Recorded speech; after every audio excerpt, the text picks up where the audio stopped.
Om Shanti. Good evening, everyone, and you are all welcome this evening. It is my greatest pleasure to be amongst you all this evening as we gather for an inspiring talk on nourishing the spirit. As we all have received the invitation with a few questions which are just aimed at priming our intellect and awareness to the nature of the spirit and to understanding the needs and resources available to nourish the spirit in sustainably as we care for the rest of our lives, of ourselves and others. We are blessed tonight to have Sister Aruna Ladva as our guest speaker, who is one of the most suitable, insightful, and experienced person to serve as a mouthpiece and an ambassador for spiritual wisdom. Just for a quick introduction of Sister Aruna. Sister Aruna first encounter with spiritual truths and experience of meditation was at the age of 8. Her deep personal experience led her to realize her purpose by the time she was 14. That is when she met with Daddy Janki and the Brahma Kumaris. For over 37 years, Sister Aruna has been practicing meditation and has become an accomplished spiritual author, an author of 8 books and a lot of other articles that you will find on her website.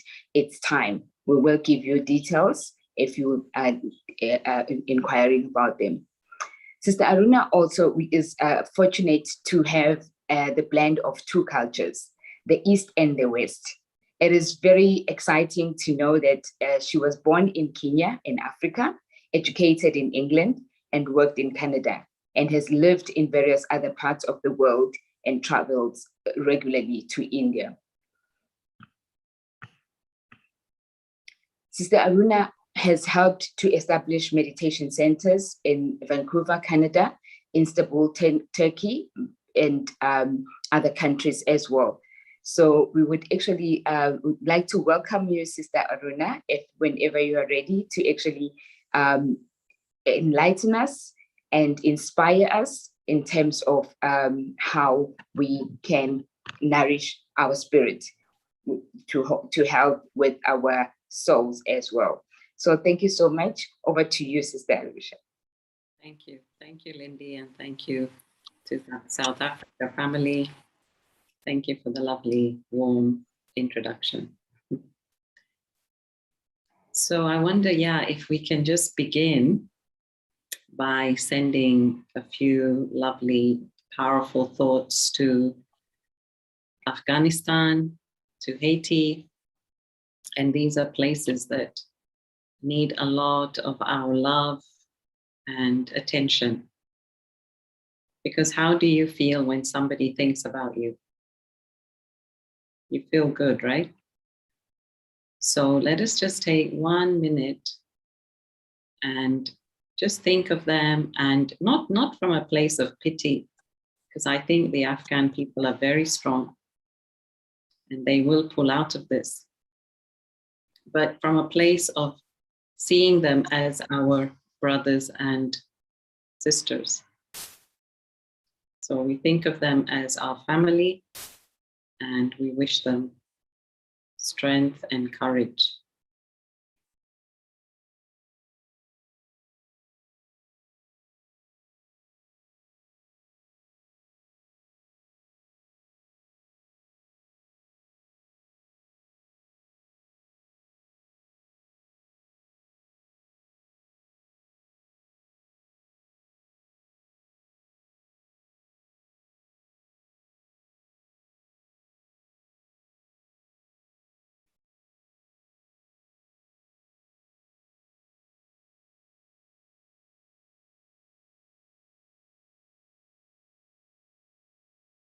Thank you. So I want to say what a lovely topic you have chosen, which is to nourish the spirit. And just thinking about this was nourishing my spirit. because that's the first thing I want to say, that when you want to have self-transformation, then think about the things that you like to do, or the things you want to attract in your life, and not the things that you don't want. Because many times, we actually talk very badly to ourselves. We talk down to ourselves and we say, oh, I don't exercise, I don't discipline, I eat junk food, I'm so bad, I swear, we're always, putting ourselves down and out. But the first thing about nourishing the spirit is really talking to yourself in a very positive light, to talk to yourself with, I would say, a lot of self-respect. Because this is the basis of nourishing your spirit. If you really, truly love and respect yourself, then you will manage your time, you will manage your thoughts, you will keep your place clean and tidy, you will look after your things, you will spend economically, you will budget, you will respect other people.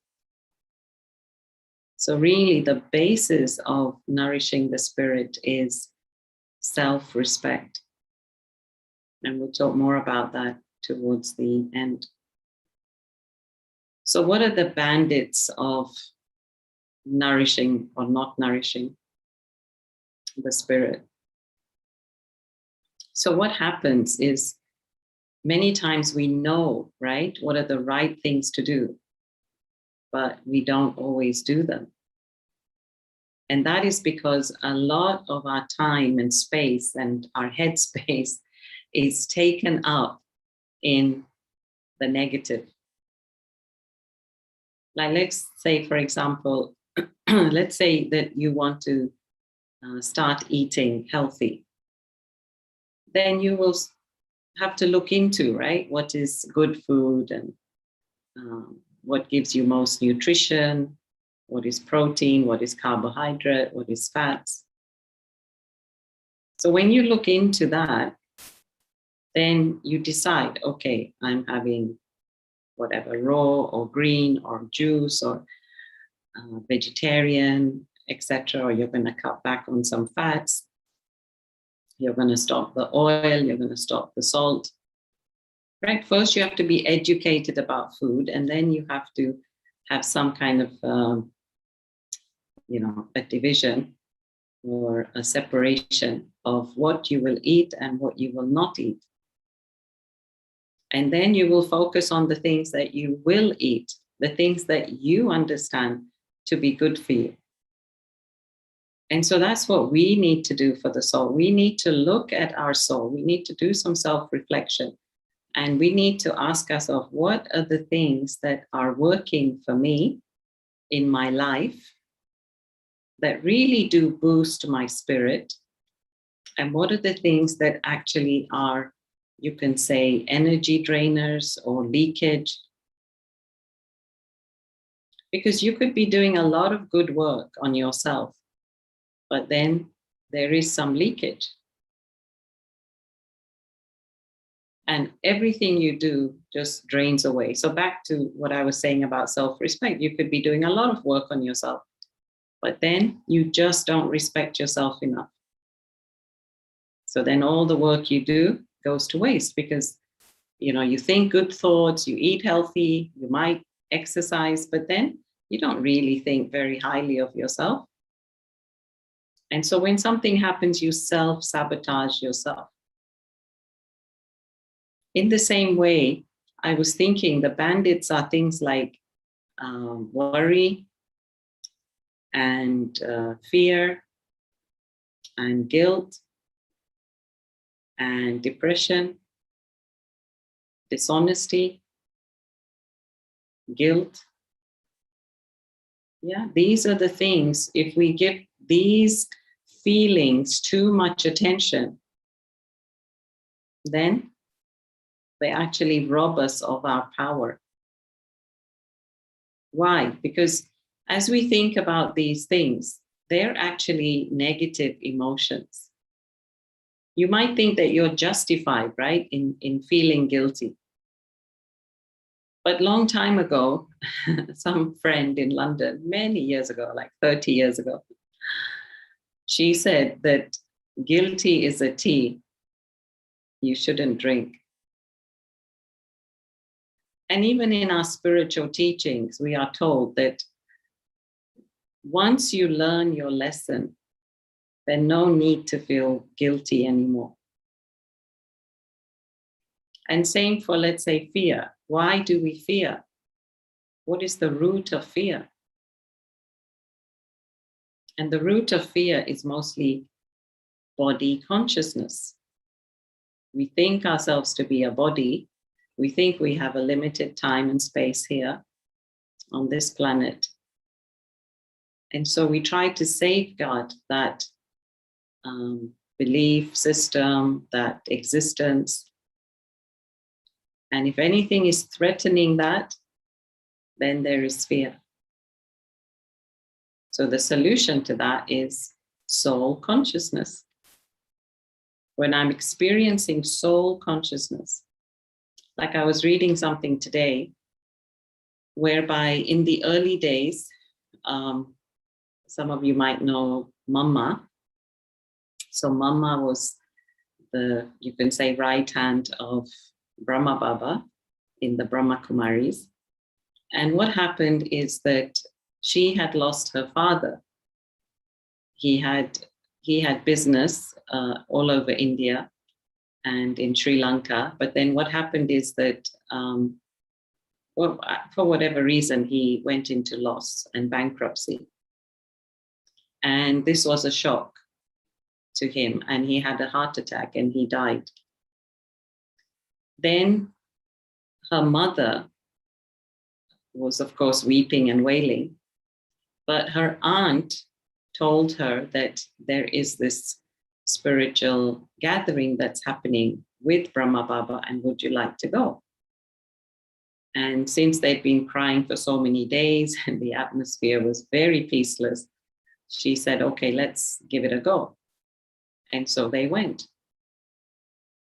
And imagine all these days and months she's been very sad. But then when she went and then she heard the knowledge of the soul and that the soul is eternal and it doesn't die. No fire can burn the soul, no water can drown the soul, no sword can cut the soul. And just this one nugget of information transformed her life. And when she went back home, she was so happy. And that's when Mama asked her, well, when you left, you were so unhappy and all these days, and now suddenly what happened? And then she explained that I'm going and I heard this. And, and then the mother said, you must come with us. And that's how Mama started to go. So you can see how just when we educate ourselves with a little bit of information, when we do a bit of self-reflection, we see what's going on. When we really see what's going on, then we can start to eliminate the negatives from our life. It's really like, in a very practical sense regarding food, when you understand how bad oil is, when you understand how bad white flour is, when you understand how bad salt is, and many other things, depending on your body type, etc. When you understand this is not good for me, like sugar, say sugar is not good for you, then when you understand, then you begin to make the shift. And this is a big part of our soul journey, that when we understand what it is that really helps me and makes me grow in a very healthy way, and what is it that dampens my growth. So knowledge is a big part of it. The knowledge that's offered by the Brahma Kumaris is a very big part of our spiritual nourishment. In fact, every day I feel that through our teachings, I am growing. I feel I'm becoming stronger. There's a more depth of understanding every day. And I wonder what I would do if that wasn't there in my life. And this is a very live knowledge. It's not just written in a book, some like 2 centuries ago or 10 centuries ago, and now we're reading it. It's very much alive. And so it feels very much part of, my daily life. It's like, I feel like, the universe knows what I need and what I'm going to go through. And then it delivers that piece of information to me on that day. So for me, yes, daily morning study is nourishing my spirit. So I would suggest to you, try. Of course, I will talk about meditation as well, but for now, daily morning study of some kind, whether it's some healthy reading, or of course, if you can get in touch with the meditation center, then that's the best. Because I feel this is a very neutral knowledge. It's not biased to any religion. So it's knowledge of the soul, it's knowledge of the self. So once I get in tune with that, then it's very easy. It's kind of palpable. It's very easy to digest. Okay, so early morning study of some kind. And together with that, I would say, when we study, what do? We take notes. And we write down the most important points for us. So together with that, I would say do some journaling. When we do journaling, what we are doing is, again, we are actually releasing from our head all the, let's say, sour or fermented thoughts. And we kind of take them out and put them on this piece of paper, so that then we are making room for new thoughts. We are making room for new energy. Right? You must know the story of the Red Sea and the Dead Sea. And that one is moving, it has water flowing, and that's why things grow. And in the Dead Sea, the water is stagnant because it's below sea level. And so nothing grows. So this is very much, applicable to us when we are, we say, churning the right things. So don't churn gossip and don't churn, what did he do? Why did he do it? When did he do it? Now, this is wrong kind of churning. Churning means to regurgitate, but something healthy. So from something you've heard, something you've read, try to just go over that. It's a bit like you take a sweet in your mouth and you just chew on it. And you try to really feel the sweetness of it. And so when we take a piece of knowledge and we are churning on that, and really I love to do that because then I don't have time for anything else. So I think about our teachings every so often, or in my meditations, and then I try to dissect that. And then there's always an aha moment, and I think, oh, that is what was meant there. That is what I'm supposed to do. Like today, it was all about being soul conscious, not being body conscious. And so when you think of these things, then you want to practice because you realize how much you benefit from the practice. So yeah, journaling. And what they say, actually, from those who do it practically in the world as journaling exercises, is that try to journal at least 21 days running. And write at least 3 A4 pages. 3 A4, these notebook pages. Like this, yeah? And don't read it again. That's the other thing. Don't read it for at least 3 months. But what will happen through that, and I have done this several times in my life, and what happens with that is, as I said, all the stuff or the fluff that's kind of simmering at the top of my mind, it gets extracted. And it's like you're taking it there and putting it on the paper. And so then, as I said, there's room for newness. And you start seeing things in a new way. But the important thing is the word newness. You're not regurgitating the old. You have new thoughts, new ideas, new ways of seeing things, new learning, new wisdom, new knowledge, new practice, new inculcation. And then you feel good because, there's a sense of, oh, I'm learning, I'm growing, I'm expanding. Anyway, this is a good feeling for me. And then I want to say, okay, in your life, some of the things that don't help us to really flourish and nourish is when we are stuck with the old. And this is both in our mind and in practice.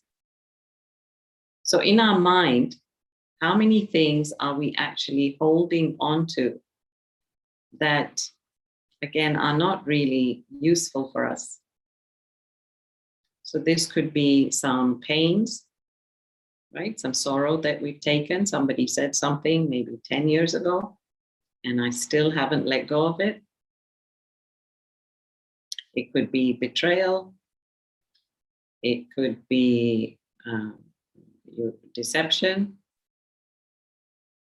I think you know, right, what I mean. Like anything, any grudge, any thought of revenge that you might be holding on to, or any thought of jealousy, any thought of hatred.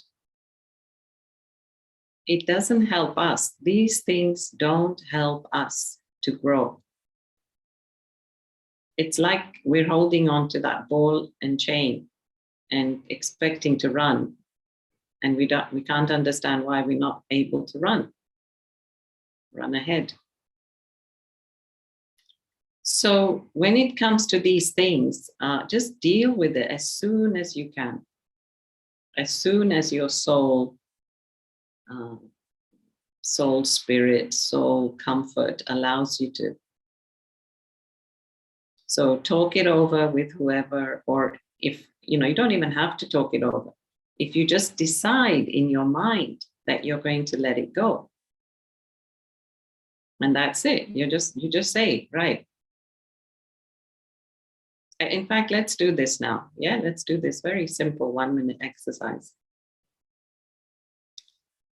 So just sit comfortably wherever you are.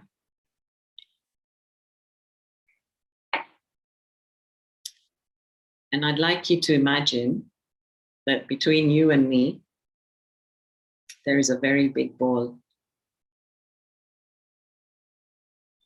Just a very see-through ball, okay? And so I'd like you to put into this ball all those negative feelings that you don't like, that you don't really want to keep in your heart, that you don't really want to hold on to.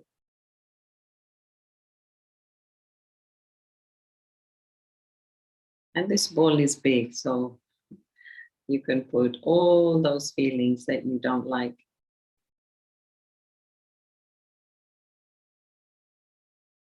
And really use this as an opportunity to clean out the heart. We want to have a clean heart. If the heart is clean, the mind will follow. But right now, we just focused on cleaning my heart and removing any kind of ill feeling.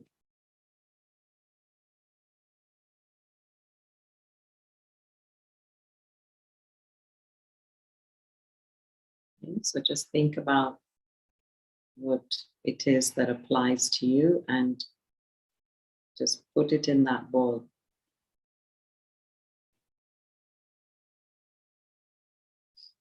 Okay, so the ball is here. And now with your mind, if you want, you can even do this, but with your mind, you are just letting that ball fly away. There, it just goes. And just see it like a balloon, just it's going off on its own accord. You don't have to do anything. It's just flying away gently.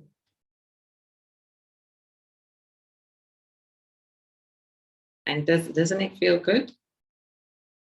And you can do this a few times yourself, again and again, if you feel that you've forgotten something. So, yeah, when we really clean ourselves of this kind of negativity, we are helping ourselves. See, when we hold into negativity, we think that I'm being smart, yeah, because I remember the date and time of whatever happened, or I think that I'm hurting you by remembering this scene when I remind you that, see, this is what you did to me. I mean, we use it as a weapon, we use it as ammunition, we use it as a thorn, but it's actually with us all the time. So who is it pricking all the time? It's hurting me, right? Every time I think of that thing, it's hurting me. So that doesn't help my soul. That doesn't in any way strengthen my soul. It actually weakens me, because that becomes my soft spot. That becomes my emotional breakdown spot. That becomes my trigger. And so anybody can say anything along those lines and I break down. So I'm not helping myself. So really take time to do this exercise, and you can spend longer on it and fill the ball even more if you want. And let it go, let it go. Yes, so this is one of my things. Like same in terms of bad habits in a practical way. When I have a certain bad habit, it doesn't help me, does it? And we say a bad habit is what? It's something that I'm doing against my will. So let's take, for example, bad eating habits. Let's take, for example, smoking. Let's say, for example, I sleep in a lot when I know I could be waking up early and doing many other things. So I'm doing this against my will. A part of me is saying, you know, get up, eat good food, exercise. But then the other part of me saying, no, I want this, I want this, I want this. So there's a conflict inside. There's a tension. And this tension, again, doesn't make us feel good, because in that moment, we don't feel we are the masters of ourselves. So what helps us feel good is when I do master myself and when I am in control of myself. When what I think is what I say is what I do. This is also going back to self-respect. I'm honoring myself when I think, okay, I'm going to wake up at 5 a.m. Okay. And then I'm going to exercise. Okay. And then I'm going to do this. And I actually follow it through. This is me respecting myself. This is me being in control of myself. And that's what makes me feel good. And there's a power in this. When I'm disciplined and I carry through my thoughts, I have given power to my thoughts. And so that thought is not just empowered thought, it's empowered word and it's empowered action, right? I've seen it through, and that makes me feel good. And imagine when you start with little things and that personal empowerment builds up, then you could do this with bigger things. And then you're guaranteed success, you're guaranteed victory, because you've proven it to yourself. I will do that which I say I'm going to do. So there's credibility. And then others also begin to trust you. And then you get good feelings and good wishes and blessings. And it's like a whole, cycle you've kicked into motion. You do good, and then you get good back. So this is what makes us feel good. But part of the letting go physically is also the clutter. Like, how much stuff do we have in our homes that doesn't really help us? And they say this, actually, there is stuff in our house that not only collects dust, but it collects energy. And that's why it's important to do all this kind of spring cleaning, or let's say energy cleaning. So if there's something you're not using or something you're not giving attention to, then you have to think whether I need to keep it in my house or not. And this is where simplicity or minimalism is really the fashion of the day. Do we really need to store and hoard that much? Or are we just, again, keeping it because we feel insecure? But it's not serving us, right? Any antique, anything that has sentimental value, I mean, it's not helping us. So let go. I would say, like, let go and let somebody else use it. Even some of your clothes, if you're not using them, let it go. And imagine every time you have to dust that thing, or pick it up and put it down, or look at your clothes again and again. It's so much time and energy wasted. Time and energy that you could be using somewhere else. So minimalize, simplify, let go, declutter. So not just in your mind, but also here. And then nourishing the spirit means also, we say, take a breath, go out, move the body. And just today I was talking to one of the brothers in the house. I said, it's been a long time that, I haven't really heard any loud music. I mean, any music, whether it's devotional music or... And I said, why don't you put on the, loud music and turn the volume up? Just something different, and just something that, gets your spirits up. There's no harm in listening to music if it's going to heal your soul. Yes, there's some music, heavy metal music that might drive you crazy, but I think you would know what's the right music for you at what time. So put on some nice music. Today I was actually putting just some normal meditation music while I was working, and I don't always do that. I was writing something, and I just have it running in the background, and it did create a nice atmosphere. So it's a simple thing. When you're cooking, for example, put on some nice, I would say for cooking, put on some nice devotional music where you put thoughts of God into what you do. So you're thinking about God, and you're also thinking about nourishing the body with positive, powerful thoughts. And what I mean about move the body is, it really helps when I get some exercise, when I walk. I mean, right now it's very hot here and it's also humid now, and it's not, possible to go out so much. But, there's no excuse. There is exercises to do at home, and with weights, with trampoline, with that belt, and just moving the body gets the energy flowing, gets the blood moving. And this is very good at any age, whether you're young or middle age or old. Honestly, it's just good to get the body moving. They actually say if you walk 30 minutes a day, you can prevent depression.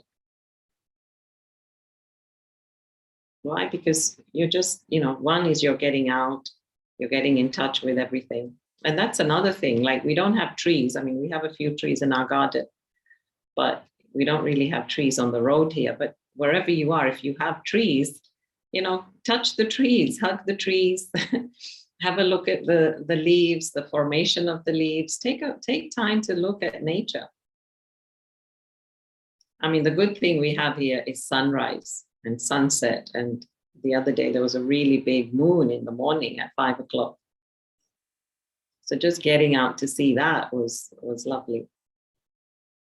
So nature can be very healing.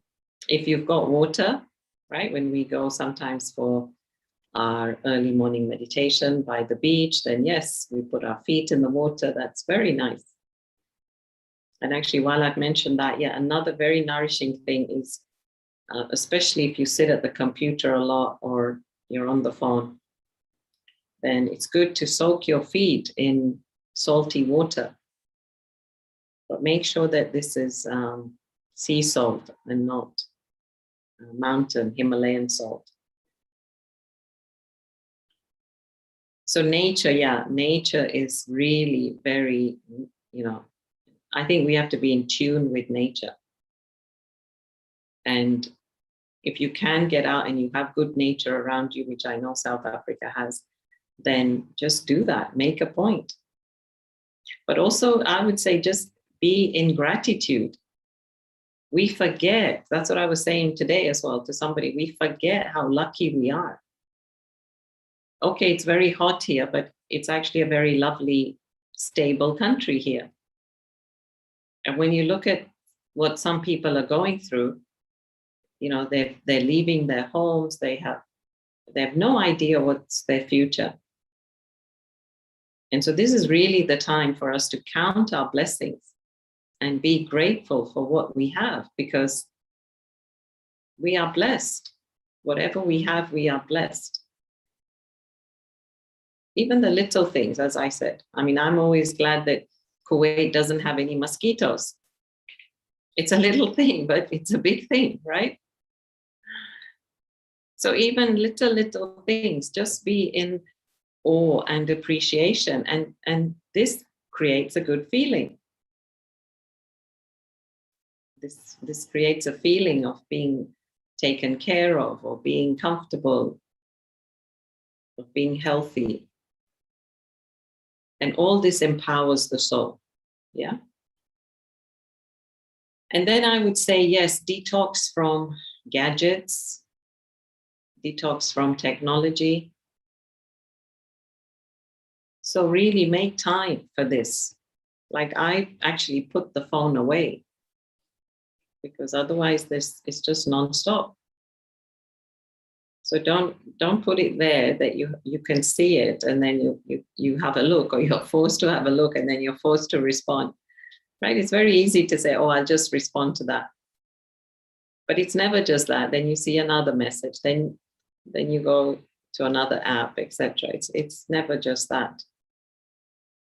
But it's almost like we need just some space away from technology. So what would you do instead? Talk to somebody. People have forgotten to talk to others. And this is another point for nourishing the spirit, is make connections. And not necessarily over the phone. We forget to even talk to the people who are in front of us. But when we make that human connection, it just feels so good. I mean, we're zooming so much that we've forgotten that as well.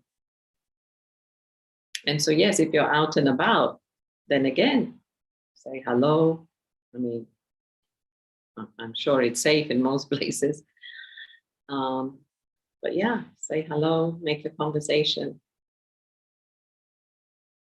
I mean, not to lose that, humanitarian side of ourselves, and not to be so afraid to, do it. But just, to be in touch. It just makes us more human.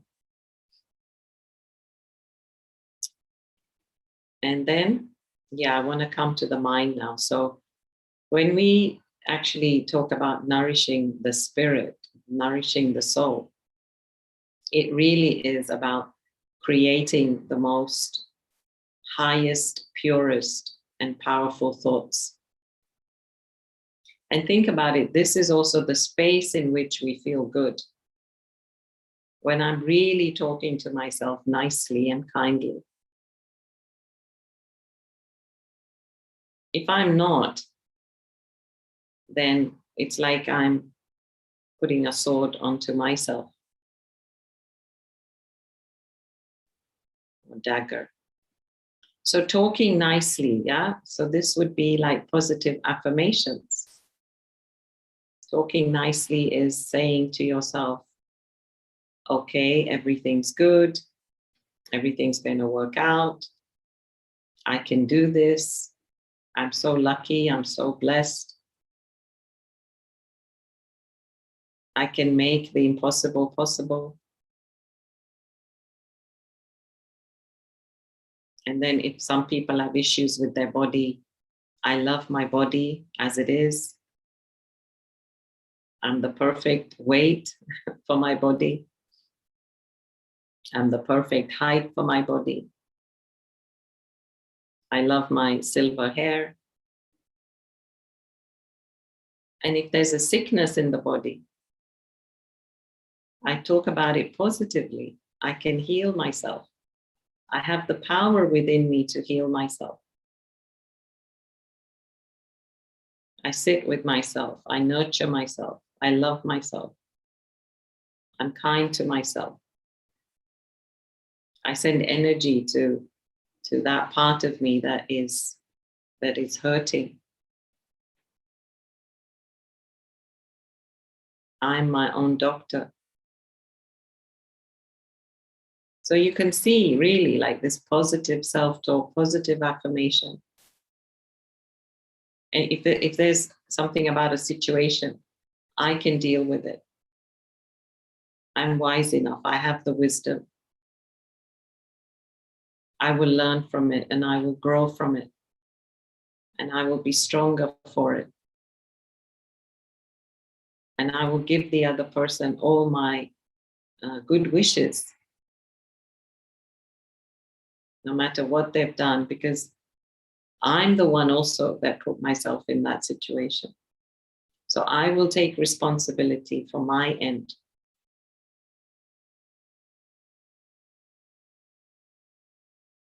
And I'm sure there's some benefit in that. And I'm sure that drama has come to teach me something. And I'm so grateful for that lesson.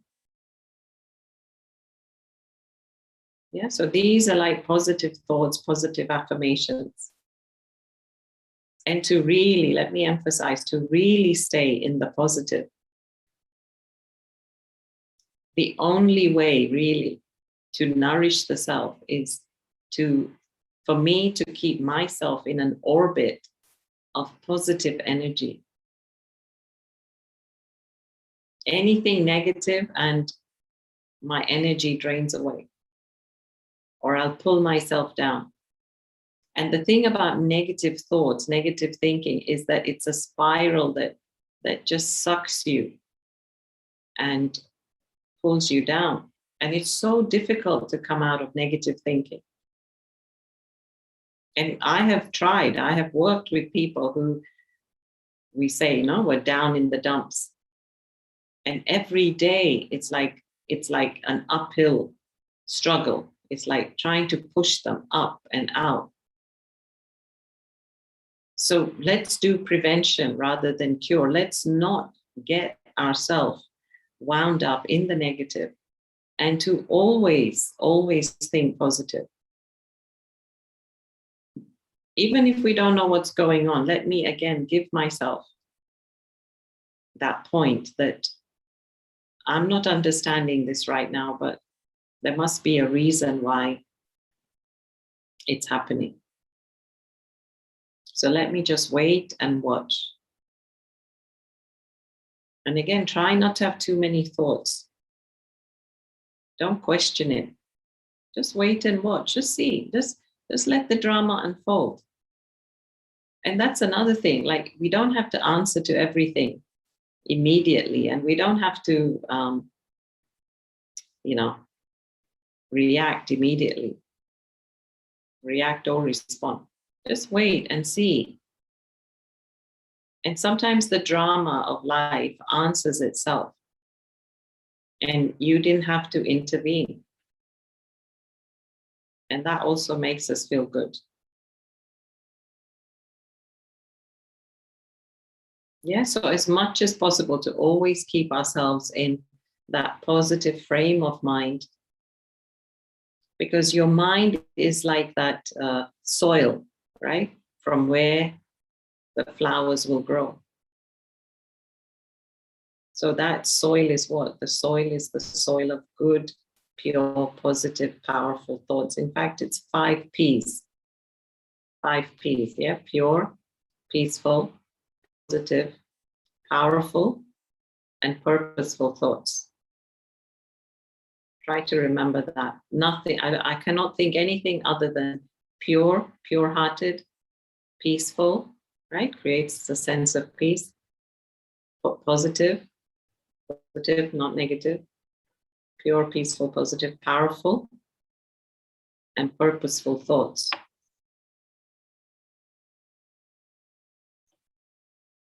Yeah. And then, yes, I would say at night also, when you go to sleep, really talk to yourself nicely and just pick up the good lessons that you have learned in the day. Again, we can beat up on ourselves and say, oh, I shouldn't have done that. I shouldn't have done that. I mean, we already know that. We already feel it. So no need to kind of drum it in. But let's focus on the positive and let's give more energy to that. So if I did go out of my way, I plucked some courage and I spoke to somebody nicely, then let me highlight that at the end of the day. Or if I was nice to myself despite something, let me highlight that. Yeah, any small success, let me highlight that. And then how would you go to sleep? You would go to sleep with a sense of achievement, with a sense of success. And then that's what you're feeding your subconscious. And then you're going to have good sleep. And that's the other important part. You need to get enough sleep. A lot of our issues of conflict are because we don't get enough rest. And we are constantly tired. We are physically tired. And so then we don't have the tolerance, we don't have the patience, we can't accommodate. And then there's conflict. And then, well, you know the rest.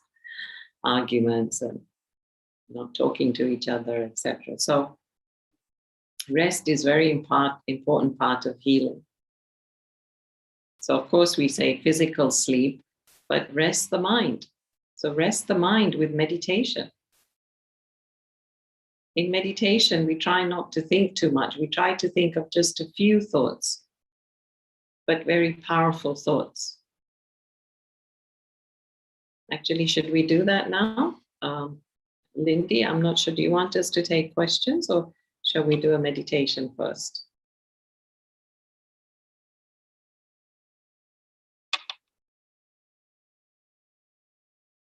Lindy? Yes, actually trying. Okay, yes, thank you so much. I was actually muted. Could you please allow questions so that perhaps at least we end with the meditation? How how would you like to handle it? Yeah, sure. Okay.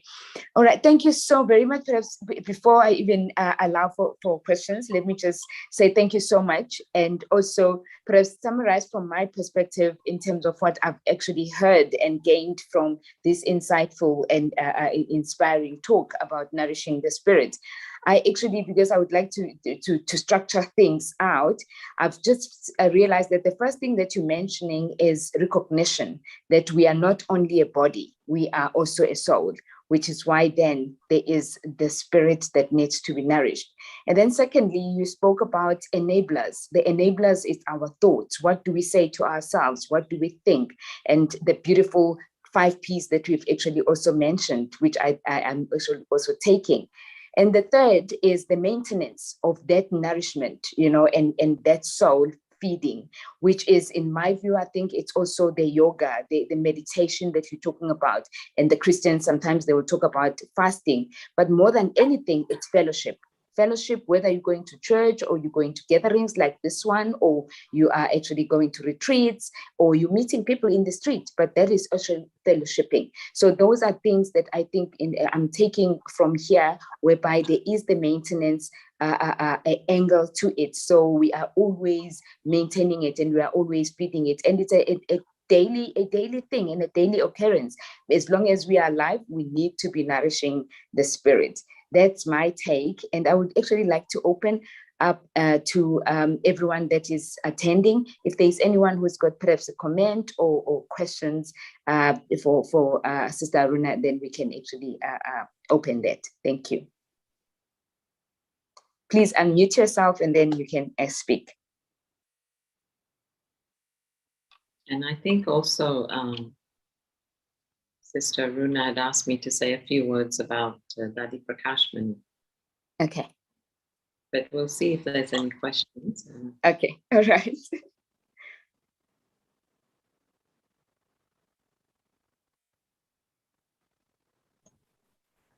So anyway, let me share now, and maybe somebody has a question. Yes. Mm-hmm. Yes, so just for a few minutes. Yesterday was the Remembrance Day of who was the head of the Brahma Kumaris for almost how many years? 40 years, I think. And so basically from 1969 till 2007, Dadi Prakashmani was the head of the Brahma Kumaris. And so on 25th August 2007, she had left her physical body. And so we remember her qualities. And so yesterday, all the centers around the world were just remembering her and thinking of her. And so, yeah, I want to say that she was amazing. And she really did embody the wisdom of the Brahma Kumaris. And when you see the seniors, our seniors embody that, then it just inspires you, because then you feel, yes, it's possible. It's not just theoretical, but you could see them as living, mobile, living beings, bodies of just, balls of energy emanating love and light. But the beautiful thing about this Dadi is that she really did have a balance of love and law.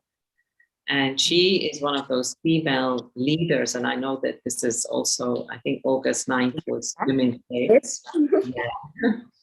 And she's one of those female leaders who really led by example, because she was very firm and very strong in her opinion. And there are also some stories where, they had to build this hall and they had 10 months. And so 5 months were taken and only 1/3 of the hall was built.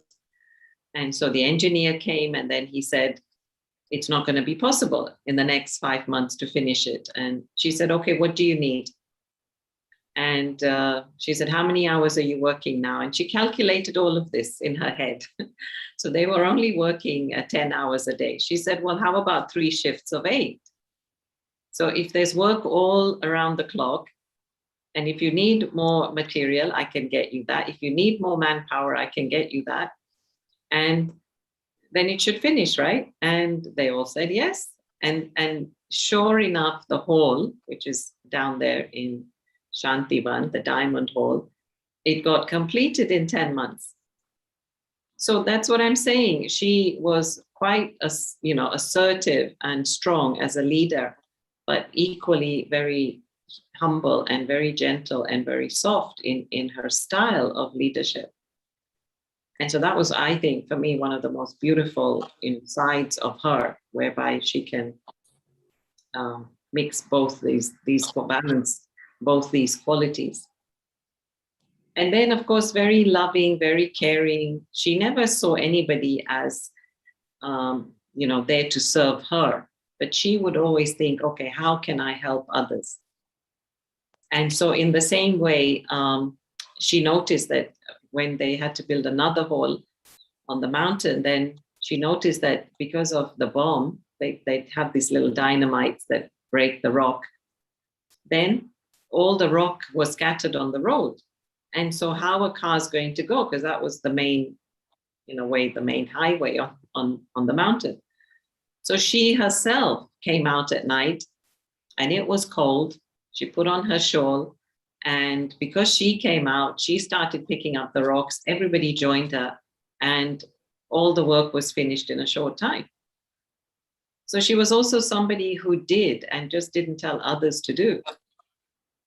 And then there's so many stories of, she would not eat something herself if others were not receiving it. And so there was the story of the melon, there was the story of these little berries. So she would be given them and she'd say, no, I want everybody to have them. And then they'd have to order a few trucks because they had a few hundred people living on the mountain in the campus. And so only when they got it did she eat. And then one of the boys was out actually, and he had gone out to eat something from the tree, and he fell and he broke his leg. And when Dadi found out he broke his leg, she said, no. I don't want anybody going outside. I will order it for you. You don't need to climb the tree and break your leg. And so again, she ordered truckfuls of these fruits so that everybody was fed. And so, she is remembered also for her purity, her clean heart. And we saw this actually. She never held anything against anyone, even all the seniors, the teachers.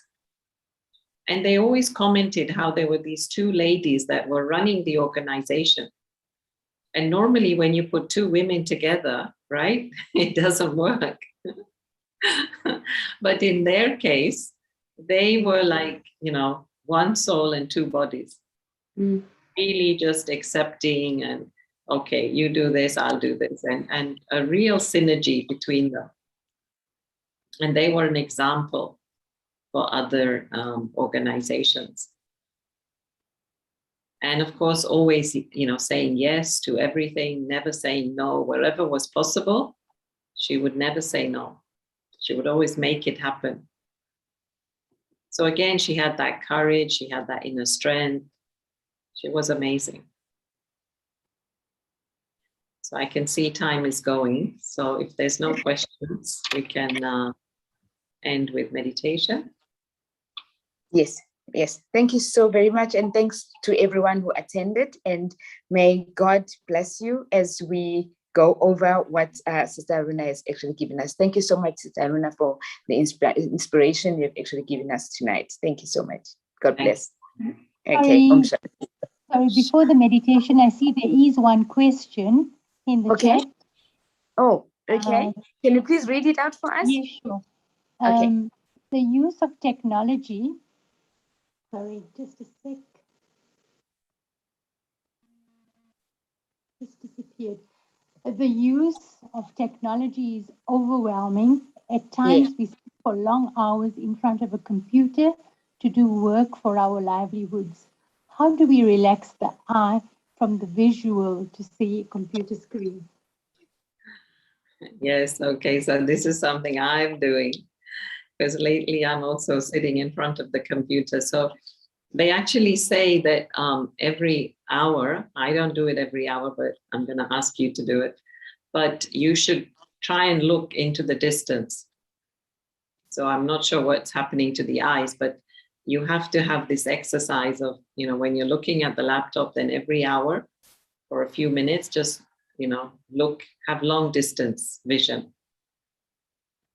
And then the other thing that you can do is also put cucumber. I know it's a common thing, but it works. If you have a cucumber, you cut it so that you have like a long spread, not just round, right? You cut it this way. And then just put that on your eyes and just rest your eyes. And just try that. And the other thing I also do is like you have a little towel and just run it on hot water and then put that, which is, I know that's heat, but somehow that also, helps my eyes. And then another thing you can do is you can take aloe vera and then you can just, rub along the top and the bottom.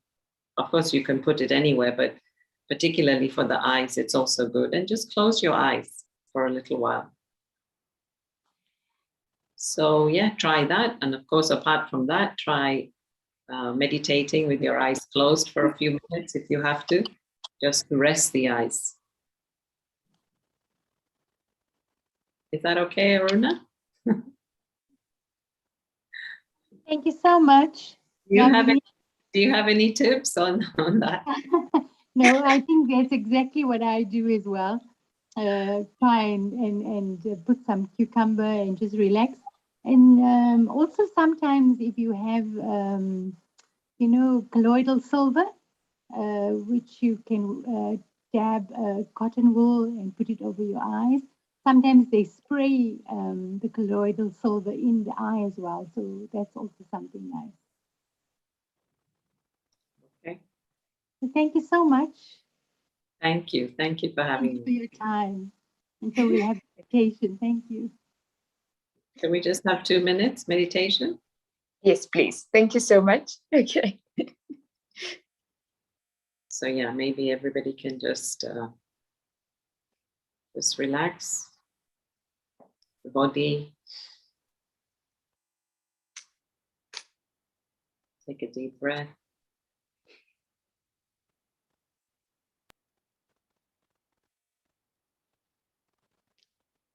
And this is the time that I'm going to spend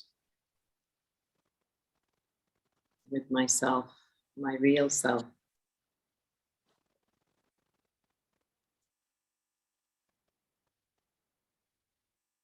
I cherish these moments of being with myself, learning to love myself and learning to value myself, learning to appreciate myself.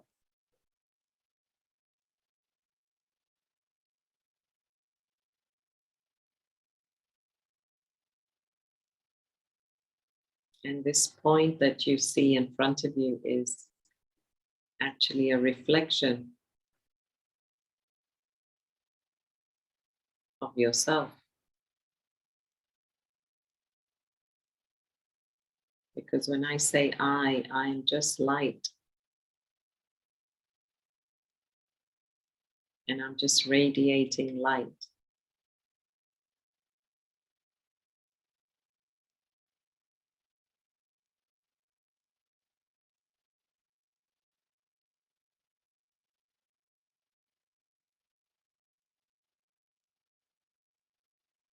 And so I have to create very light thoughts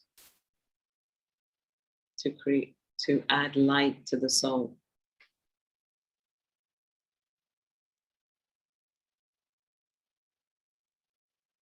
Light thoughts are happy thoughts.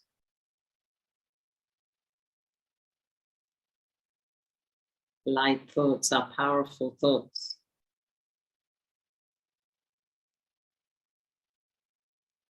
Light thoughts are peaceful thoughts.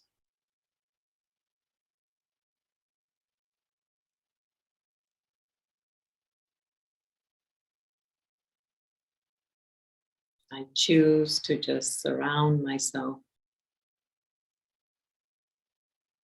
with love and light.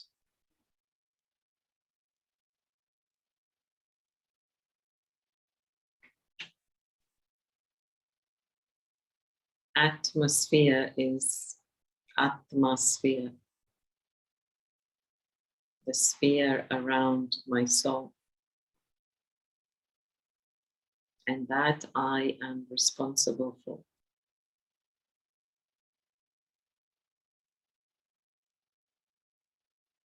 And so I'm conscious of my every thought.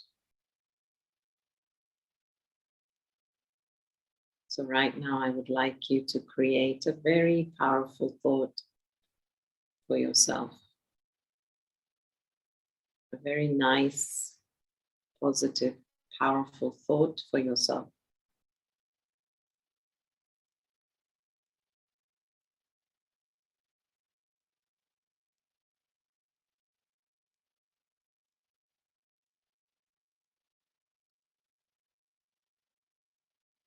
And then every day I want you to water that thought with the water of attention.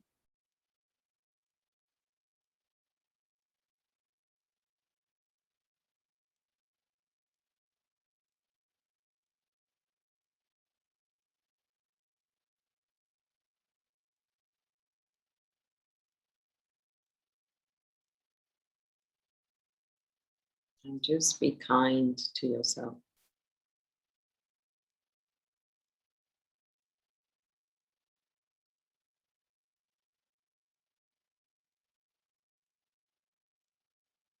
This is real self-respect.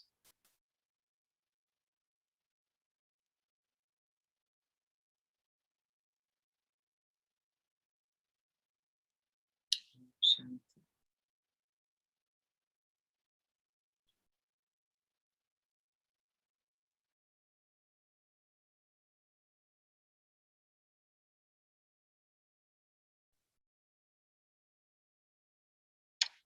Thank you so much. It was really beautiful having you and really inspiring and uplifting.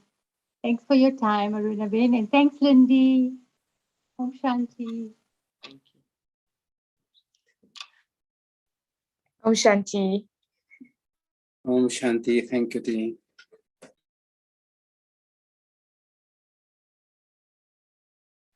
Thank you.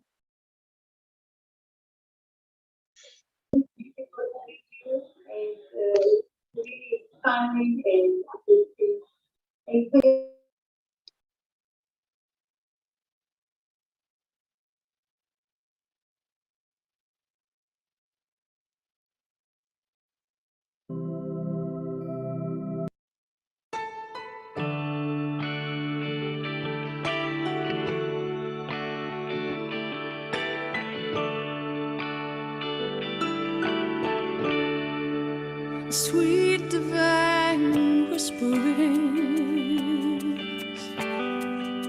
sweet divine whisperings, sweet divine whisperings, rising up through my soul. I got these sweet divine sweet divine remembrance, sweet divine remembrance, telling me truths I used to know.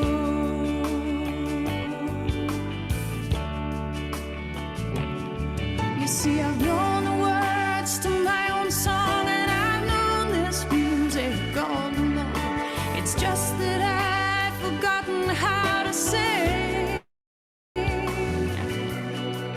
I am this rhythm, I made this rhyme. Still I lose my groove from time to time. So it helps me to remember this world's most beautiful thing. It's the sweet divine awakening. Yes, the sweet divine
a sweet divine awakening, bringing us all back home. Yes, the sweet